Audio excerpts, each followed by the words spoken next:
Südeuropa oder auch Südosteuropa ist ins Gerede gekommen. Da erzähle ich Ihnen jetzt sicherlich nichts Neues. Aber mein nächster Gast, Andreas Hauser, nämlich Portfolio-Manager bei Hubbell, Pohlig und Partner, einer GmbH, eine Vermögensverwaltung, sagt, da ergeben sich sehr, sehr spannende Investmentmöglichkeiten. Warum? Ja, wir glauben an den Euro. Wir glauben auch, dass der Euro weiter Bestand haben wird. Der Euro ist fest in der Politik verankert. Wir glauben auch, dass der Euro hier nicht mehr wegzudenken ist. Wir haben aktuell in Europa eine Krise, keine Frage. Aber jede Krise endet mal und jede Krise beinhaltet auch große Chancen. Und genau diese Chancen sehen wir aktuell in Südeuropa bei südeuropäischen Aktien. Bei all den Hiobsbotschaften, die wir im Moment hören, dürfen wir natürlich auch den positiven Blick für die Zukunft nicht verlieren. Viele Unternehmen aus der Eurozone sind im Sog der hochverschuldeten Länder abgestraft worden, sind aber teilweise Unternehmen, die nach wie vor sehr günstig bewertet sind, teilweise unterbewertet sind, die nach wie vor sehr gute Gewinne erwirtschaften und dadurch natürlich auch für uns sehr, sehr interessant sind, weil sie auch international ein sehr gutes Standing haben. Mit anderen Worten, da sind viele Unternehmen quasi in Sippenhaft genommen worden, nur weil es den Staaten quasi nicht so gut geht und weil die Staaten in die Schlagzeilen geraten sind. Haben Sie vielleicht ein paar Beispiele aus, sagen wir mal, Spanien, Frankreich oder auch Italien, wo Sie sagen, hier ist es durchaus interessant, sich diese Unternehmen etwas genauer anzuschauen?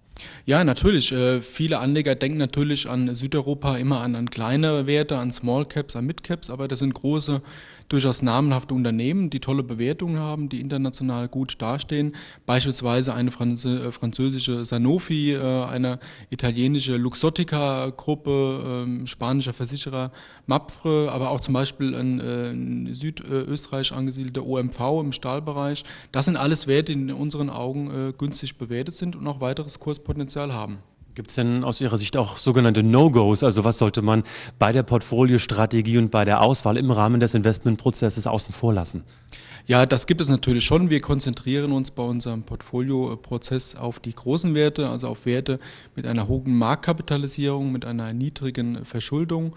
No-Gos sind beispielsweise in unseren Augen im Moment Small Caps und Mid Caps, weil die Liquidität an den Heimatbörsen sehr gering ist. Da muss man aufpassen, weil in Krisenphasen man nicht mehr aus den Werten herauskommt. Und aktuell No-Go ist für uns Griechenland. In Griechenland sehen wir nach wie vor sehr große Probleme, sehen auch keine Lösungen, die hier erarbeitet werden. Von daher sind im Moment griechische Aktien oder griechische Anlagen generell für uns ein No-Go. Und Sie haben schon gerade Griechenland angesprochen, auch der Anleihemarkt spielt ja nicht eine unerhebliche Rolle, auch bei einer Investmentstrategie. Auch da haben viele Anleger in den vergangenen Monaten die Aktien oder besser gesagt die Anleihen links liegen lassen. Aber Sie sagen, das ist auch ein Fehler, gerade mit Blick beispielsweise auf Portugal. Richtig, wir haben im Hause Hubbell, Pohlig & Partner in den letzten Jahren durchaus schon auch in den Krisenzeiten mit portugiesischen Staatsanleihen Geld verdient. Da waren wir mutig, da haben wir antizyklisch gehandelt, da haben wir Anleihen zu teilweise 60-70% gekauft. Diese Anleihen teilweise auch schon mit Gewinnen wieder verkauft, was auch nochmal dann wirklich für die Strategie des antizyklischen Handelns und auch dann für den Erfolg daraus spricht. Also darf ich zusammenfassen, Südeuropa in jedem Falle etwas genauer anschauen, Herr Hauser? Ja, auf jeden Fall. Unser Slogan zum Thema Südeuropa ist, wer an den Euro glaubt, der muss auch an Südeuropa und dementsprechend an südeuropäische Aktien glauben. Das ist doch ein gutes Schlusswort. Andreas Hauser, herzlichen Dank, Portfolio-Manager bei Hubbell, Pohlig und Partner beim Gespräch, beim Interview zu Südeuropa hier bei Hauck & Aufhäuser, einer Vermögensverwalterveranstaltung. Herzlichen Dank für dieses Gespräch. Gerne.